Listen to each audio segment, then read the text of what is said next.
मुंबई नाका CR number 163/26 या गुन्ह्यामध्ये संशयित आरोपी नामे अश्विनी चेनानी यांना माननीय न्यायालयात हजर केला असता माननीय न्यायालयाने आरोपी दिनांक 13 एप्रिल 2026 पर्यंत पोलीस कोठडी देण्यात आलेली आहे। या अगोदर या गुन्ह्यातील 6 आरोपी अटक आहेत। एकूण अटक आरोपींची संख्या आता 7 झालेली आहे। त्यातील 6 आरोपी सध्या पोलीस कस्टडीमध्ये आहेत। या प्रकरणांमध्ये आतापर्यंत एकूण 9 गुन्हे दाखल आहेत। न्यायालयीन कोठडीत असलेले 6 आरोपींना माननीय न्यायालयाची ट्रान्सफर वॉरंट घेऊन पुन्हा अन्य गुन्ह्यांमध्ये वर्ग करून घेण्यात येणार आहे। सध्या या गुन्ह्यातील एक आरोपी फरार आहे।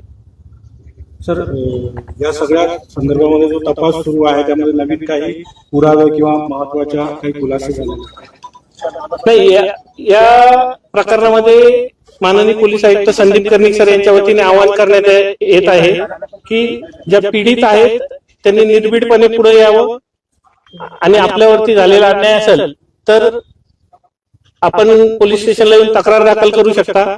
तसेच या अनुषंगाने अन्य कुठल्याही व्यक्तींना माहिती असल्यास ते देखील पोलिसांना संपर्क साधून माहिती देऊ शकतात।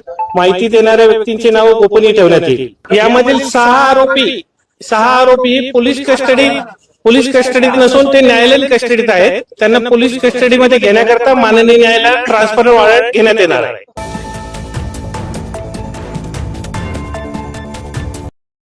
आपण पाहत आहात लोकपरिवार DLPS न्यूज।